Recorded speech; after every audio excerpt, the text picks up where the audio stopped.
ይህ የምጽአቱ አዋጅ ነጋሪ አገልግሎት ወቅታዊና ዕለታዊ ወጎችን በማቅረብ ትንታኔ የምንሰጥበት የተለያዩ እንግዶችንም በመጋበዝ የምናቀርብበት መድረክ ነው። አዘጋጅ ይልቃል አስራት።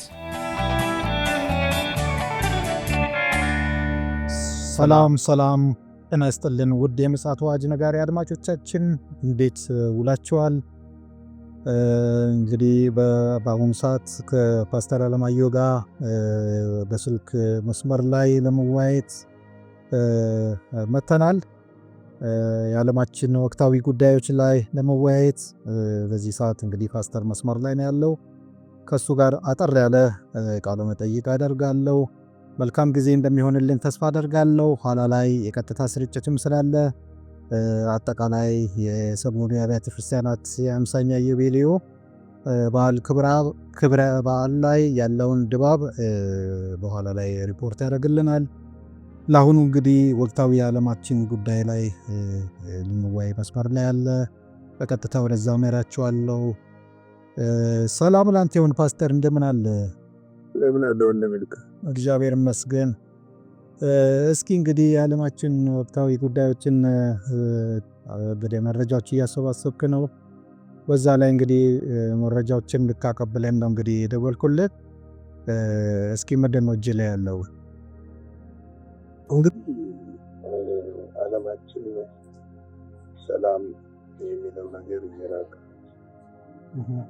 ከዓለም እየጠፋ የመጣበት ወቅት ላይ ነው ያለነው። በእርግጥ ዓለም ሰላም የተረጋጋ ክላል መሆናት አይችልም፣ ግን አንጻራዊ የምንላቸው ያለ ሰላም የምንላቸው ነገሮች በጣም ከጊዜ ወደ ጊዜ አሳሳቢ የሆኑ እየመጡ ነው ያሉት።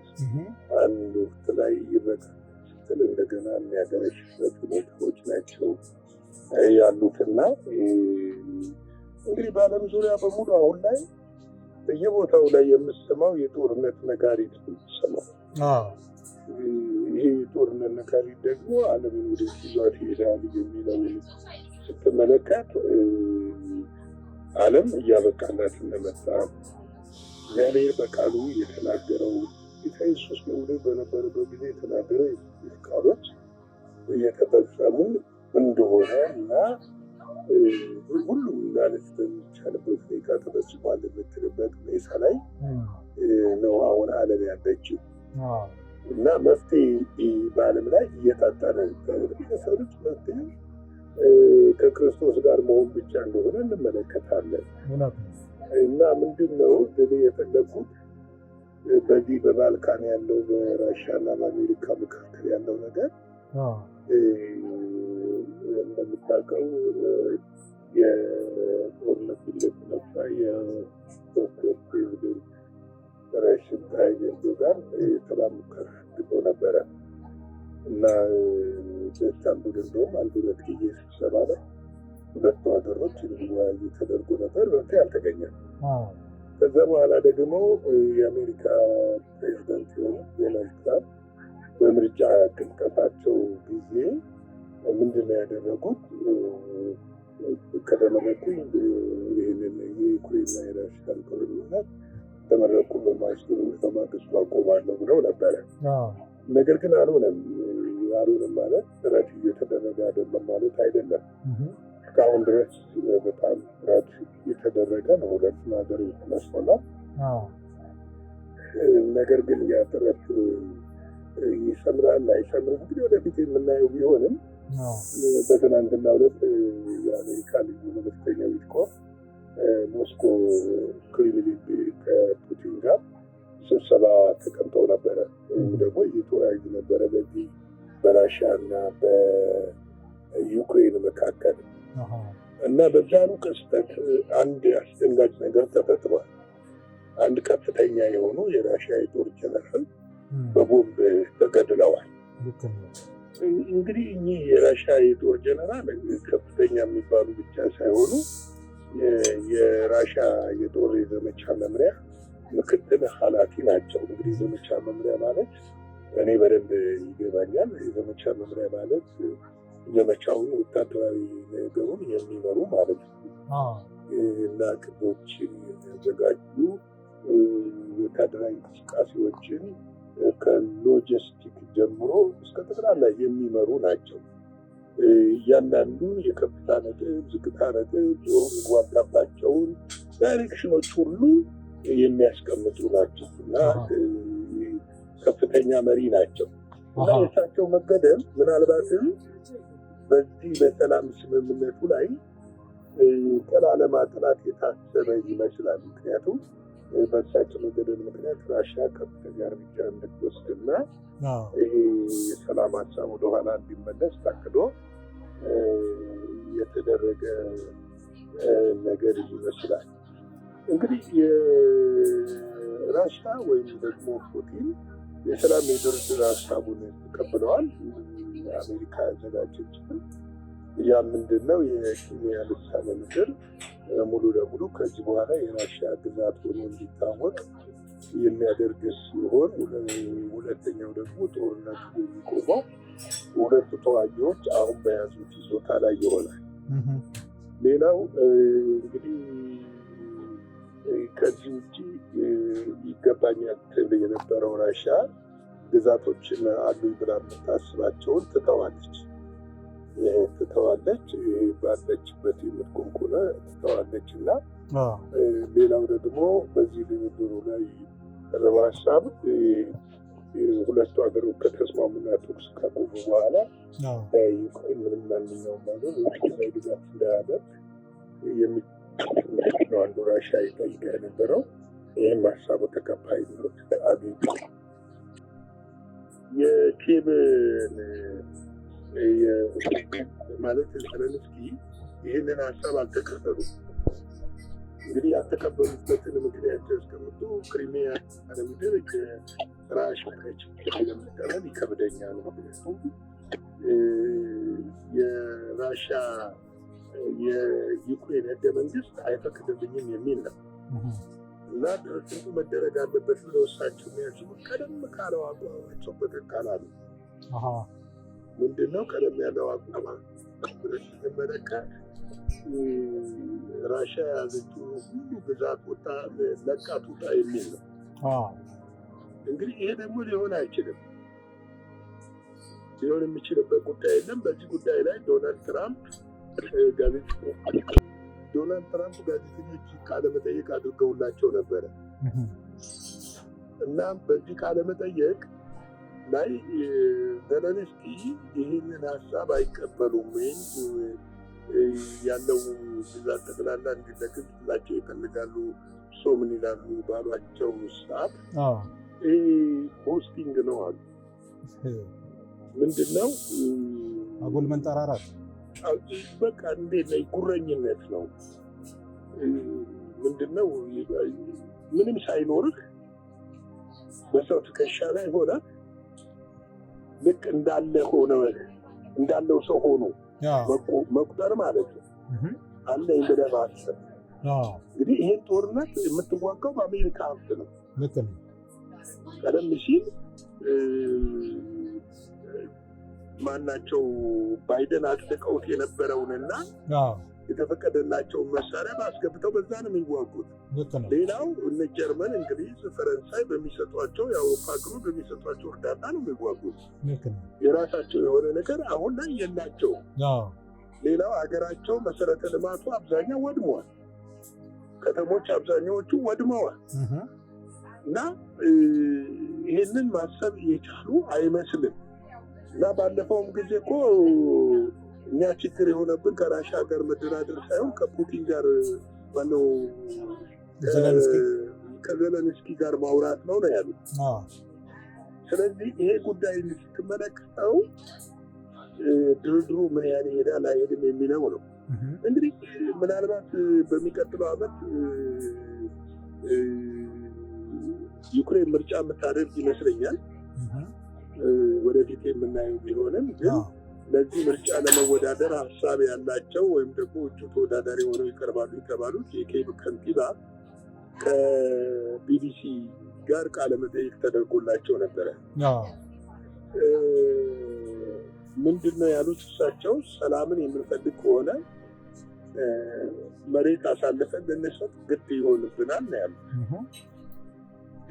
ስለዚህ ይህንን ነገር ስትመለከት እንግዲህ የዚህ የሰላሙ ጉዳይ እንዴት ይሆናል የሚለው ነገር የምናየው ቢሆንም ትንሽ በዩክሬን በኩል አስቸጋሪ ነገሮች አሉ። እንደው እዚህ ጋር እንደው ላቋርጠና ፓስተር እንደው የሚገርም መረጃም ጠዋት ላይም እና በትላንትና ዕለትም ተመልክቻለሁና ምናልባት አንተም ተመልክተህ ሊሆን ይችላል። የፍልስጤሙ የፋታህ ቀድሞ የያሲር አራፋት ምክትል የነበሩት ያሁኑ የፍልስጤም ፕሬዝዳንት መሐሙድ አባስ አንድ የተናገሩት ነገር አለና ሐማስ ዜጎቻችንን በማስጨረስ ላይ ነው ያለውና የተለቀቁ የተያዙ ሰዎችን መልቀቅ አለበት። በጣም ሰልችቶናል። እንዲሁም የሚገርም የማይረቡ ሰዎች ነው ያለ። እነዚህ የማይረቡ ሰዎች ብለው ነው ፌስ ያደረጉት። በዛሬው ዕለት ደግሞ ቢቢሲ ይዞ የወጣው አንድ ዘገባ አለና የፍልስጤማውያን ህዝቦች ወደ አደባባይ በመውጣት ሐማስን እንዲሁ ለሰላም ጸር በመሆን ሰላማችንን እየነሳን ነው የሚል ሰላማዊ ሰልፍ እንዳደረጉ ተመልክቻለሁና ካጅ ነው ያለው ይመስለኛል። አሁን ከአዲሱ የዩክሬን ነጩ ሐሳብ ጋር የሚመሳሰል ይመስለኛል። በዚህ ጋር አያያዘ እስኪ ያለን መልከታ። ሊመሳሰል ይችላል። እንግዲህ ዓለም ላይ አሁን ብዙ ቦታ ላይ ሰላም ፈልገህ የምታገኘው አይደለም። ከነዚህ የኖዲና ፍልስጤም ልዩነት አለው ስል መሐሙድ አባስ አሁን ከዓለም አቀፍ ድርጅቶች ከተለያየ ግፊት ስለተደረገባቸው እንጂ ከልባቸው ነው ብዬ እኔ ይህንን አላስብም። ሁለተኛው ነገር ደግሞ የሁለቱ ሀገሮች የዛሬ የተጀመረ ሳይሆን ከ1948 ዓ.ም ጀምሮ የተጀመረ ታቸው መሐሙድ አባስ ምላሱ በዛ ውጊያ ውስጥ ያለፉ ሰው ናቸው እና እንዴት ከዚህ ጋር እንዳያያዝከው ኖ ማለት የሰላም እጦት ምን ያህል ማህበረሰብን እንደሚያምስና ያው ፈርዘር ስትሄድ ያው መሰላቸቱ ስለሚመጣ ቢያንስ ከአንድ ወገን እንደዚህ አይነት እንትኖች ሊንጸባረቁ ይችላል። ያንን ለማንተ ቢፈልጉትም ይሄ ነገር እንደማይመጣ እሱን እንድታመላክት በማለት ነው። ምንድነው መሰለህ አሁን የፍልስጤም እና የእስራኤል እነዚህ እኮ አንድ ሀገር የነበሩ ናቸው። ኤብና ራሻ በሶቪየት ህብረት ጊዜ የተለያዩ አንድ ሀገር የነበሩ አንድ አይነት ቋንቋ የሚናገሩ ናቸው። ሁለቱ አንድ አይነት ቋንቋ የሚናገሩ ናቸው። ከጊዜ በኋላ የብርቱካናማው አብዮት በሚል የዩክሬን ፕሬዚደንት የነበሩትን አሁን ሞስኮ ራሻ ውስጥ ተጠልለው የሚገኙትን እሳቸውን አባረው ነው ዘለንስኪ ፕሬዚደንት የሆኑት። የአውሮፓውያን እና የኔቶ ሴራ ነው ይሄ። የነዛ ግን ታሪካዊ ጠላትነት ብቻ እኮ አይደለም። የነዛ መጽሐፍ ቅዱስ ብሎ ሲጀምር በእስማኤልና በኤሳው መካከል ያለ ነው የነበረ ነው እና ኢየሱስ ክርስቶስ እስከሚመጣ ድረስ ደግሞ የሚቀጥል ነው። ስለዚህ ላይገናኝም ለማለት ፈልጌ ነው። ልክ ነህ። እኔ ለማንሳት የፈለግኩት እንደው መሰረታዊ ሀሳብ እንደው እንድትረዳኝ የፈለግኩት ሰላምን መናፈቅ በአሁኑ ሰዓት ውድ እየሆነ መጥቷል በየትኛውም አቅጣጫ ለማለት ነው እንጂ እንትኑ እያንዳንዱ የመጡበት ሂደት እውነት ነው፣ ይለያያል። ታሪካዊም ጊዜያዊም እንደሆነ እረዳለሁ። ግን በአሁኑ ሰዓት በዓለም ላይ የሰላም ናፍቆት በጣም እየበረታ ስለመጣ ቅድምም እንደው ለመጥቀስ ሞክሬያለሁ መሰለኝ ሰላምና ደህንነት ነው ሲሉ ምጥ እርጉዝን እንደሚይዛት እንዲሁ ይሆናል የሚለውን እንደው አያይዘ መንፈሳዊ ይዘት እንድትሰጠው ፈልጌ ነው። አዎ ምንድነው መሰለህ ዓለም ያው የመጨረሻው ዘመን እየቀረበ ሲመጣ የሚያስጨንቅ ጊዜ እንደሚመጣ ይታወቃል። ይህ የሚያስጨንቅ ጊዜው በጦርነት በተፈጥሮና በኢኮኖሚው ዘርፍ ላይ በጤንነትም ላይ እንደሆነ ተመልክተናል። ምክንያቱም የዓለም እያለፈችበት ያለችው እኮ አንድ 20 ዓመት ወደዚህ እያለፈችበት ያለው መንገድ በጣም አስቸጋሪ እየሆነና እየተወሳሰበ ነው የመጣው። ሌላው ደግሞ እንግዲህ በእነዚህ ሁለቱ ሀገሮች መካከል ጦርነቱ ሲቀሰቀስ ቅድም ባልኩ መንገድ ነው የተቀሰቀሰው። የብርቱካናማው አብዮት በሚባለው መንስኤ ተደርጎ ፕሬዚደንቱ ተባረሩ።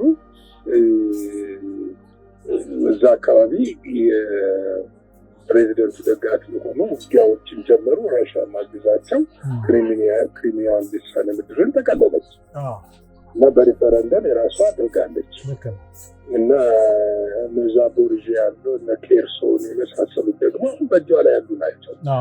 ስለዚህ ምንድነው አሁን ሰላሙን እንዳይመጣ የሚያደርገው ነገር አንደኛ የጌታ ኢየሱስ ክርስቶስ መምጣት በደጅ ስለሆነ ነው። ሁለተኛው አውሬው ሲገለጥ ይህንን ነገር አረጋግጦ ጊዜያዊ ሰላም ለ3 ዓመት ከ6 ወር እንደሚያመጣ ይታወቃል። ስለዚህ እነዚህን ነገሮች ታሳቢ በማድረግ ነው። ግን የዶናልድ ትራምፕ ጥረት እሳቸውም ተጠይቀዋል። ባይሳካ ምን ታደርጋላቸው የሚለው ነው አንዱ የተጠየቁትና ባይሳካ ዩክሬን ኃላፊነቱን ትወስዳለች። የኛ የቤት ስራ አይሆንም ከዚህ በኋላ የዩክሬንና የአውሮፓውያን የቤት ስራ ይሆናል ብለዋል እና ስለዚህ እኚህ ደግሞ አዲሱ ለምርጫ ያቀርባለሁ ወይም ያሰቡት ከንትላ ደግሞ በጣም የሚገላገል አይነት ሀሳብ አቅርበዋል። እንግዲህ በሁለቱ መሪዎች መካከል ያለው ሀሳብ የተለያየ ነው። ሌላው በቻይናና በአሜሪካ መካከል ያለው ውጥረት ጊዜ እየጨመረ መጥቷል። እንግዲህ በኢኮኖሚ ጦርነት ግን አንድ ሰሞን ትናንትና ትናንት ወዲያ አንድ አስፈሪ ነገር ታይቷል። በቻይና የባህር ጠረፍ አካባቢ የአሜሪካ የጦር መርከብ ሲያልፍ ታይቷል። የአሜሪካ ብቻ ሳይሆን የጃፓንም የጦር መርከብ ሲያልፍ ታይቷል። እንግዲህ ቻይናውያን በዚህ የተነሳ በጣም በተጠንቀቅ ላይ ናቸው። ለማንኛውም ውጊያ ዝግጁ እንደሆነው ተናግረዋል። ይህ ብቻ ሳይሆን ምንድነው በኢኮኖሚው ጉዳይ ላይ ሸብረክ አላሉ። ነገር ግን ከዶናልድ ትራምፕ አቅጣጫ የሀሳብ ለውጥ የሚታይ ይመስላል። በቻይና ላይ ነው ተገቢ አይደለም አስተያየት ሰጥተዋል። መለሳለስ ምክንያቱም ከዛ ምላሽ አላገኙም። እነሱ ያሰቡት ወዲያው ታሪፍ መጣልባቸው ሸብረክ ብለው ተንበርክለው ይመጣሉ ብለው ነበር ያሰቡት። ቻይና የኢኮኖሚና የፖለቲካ የሉዓላዊነቷን ጥንካሬ ማሳይታለች በዚህ ረገድ። ስለዚህ በመዲጃ መረጃዎች እነዚህ ናቸው። የእግዚአብሔር ቃል እንካፈልና ወደሚቀጥለው ነገር እናልፋለን።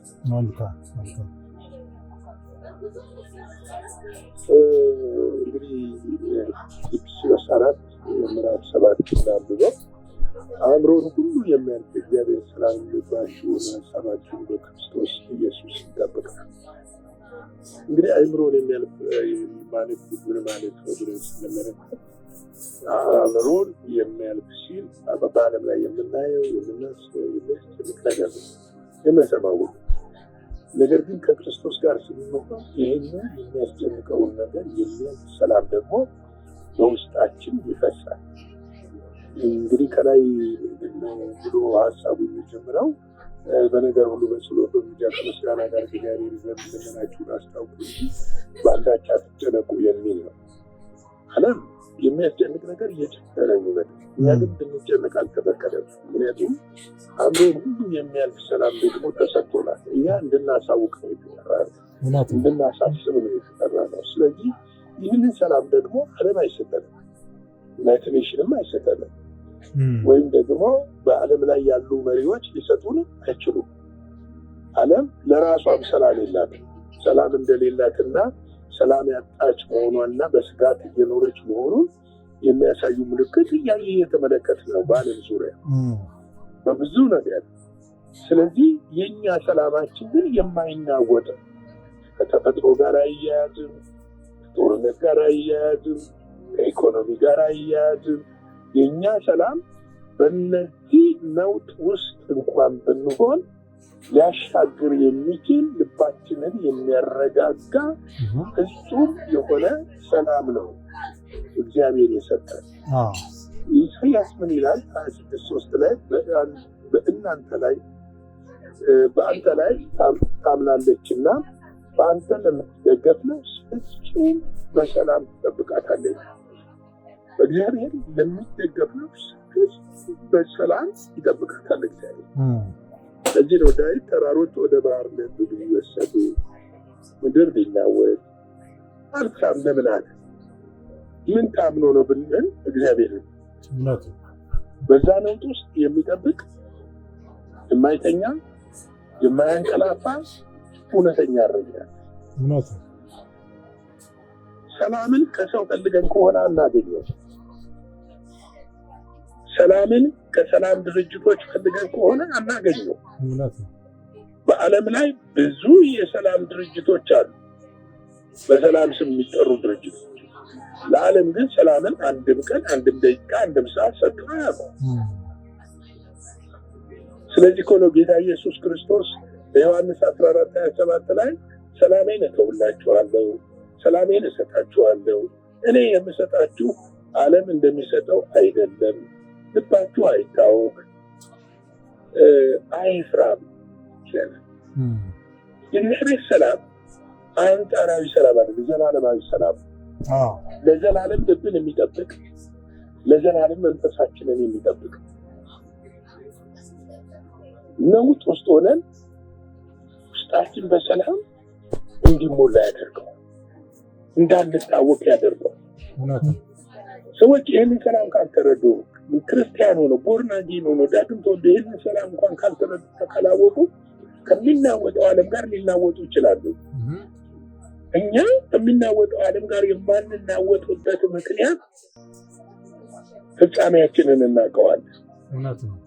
ፍጻሜያችን ዘላለማዊ ነው፣ ምድራዊ አይደለም። ተስፋችንም ምድራዊ አይደለም። የምድር እኮ የጊዜው ነው፣ ጊዜያዊ ነው። የኛ ተስፋ ደግሞ ዘላለማዊ ነው፣ የሚመጣ ተስፋ ነው። ለዘላለም ከሱ ጋር ልንኖር የተጠራን ህዝቦች ነን። ስለዚህ ነው ማንታወቀው።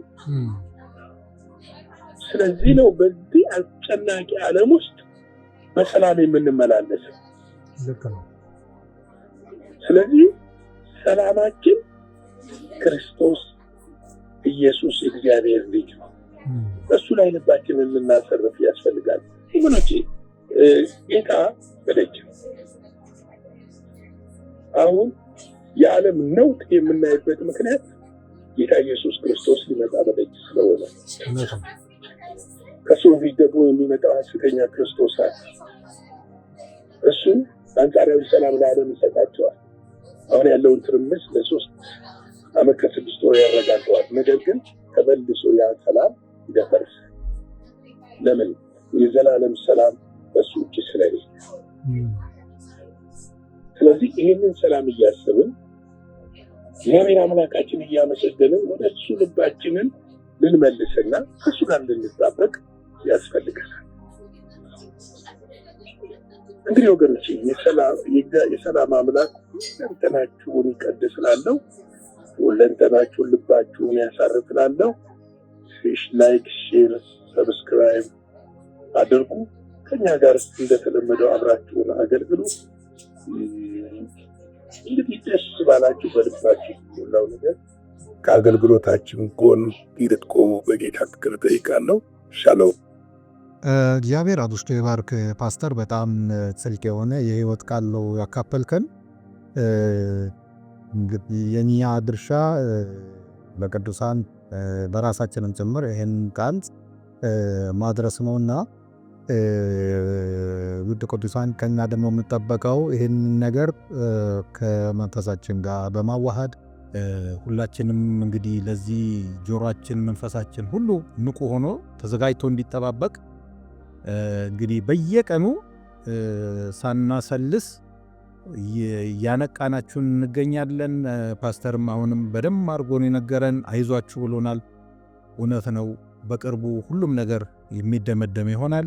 ነገር ግን ዝግጁ ካልሆነን ኃላፊነቱ የኛ ስለሆነ እንዳንዘናጋ አደራ ለማለት እኔም ይህን ማሳሰብ ፈልጋለሁ። እግዚአብሔር አብስቶ ይባርክ ፓስተር። በድጋሚ እንግዲህ በኋላ ላይ ደግሞ በሌላ መረጃና ማምሻው ላይ በሌላ መረጃና ደግሞ ተመልሰን እንመጣለን። የዛሬው ይሄንን ይመስላል። ስለመጣው መልእክት እግዚአብሔር የተመሰገነ ይሁን። እግዚአብሔር ምሕረት ቸርነትና ጸጋ ከእያንዳንዳችን ጋር ይሁን። አዘጋጅና አቅራቢ ይልቃል አስራት ነበር። ለዛሬ ያዘጋጅንላችሁ ይህንን ይመስላል። በሌላ ጊዜ በሌላ ርዕሰ ጉዳይ እንገናኛለን። የምፅዓቱ አዋጅ ነጋሪ አገልግሎት መልካም ጊዜ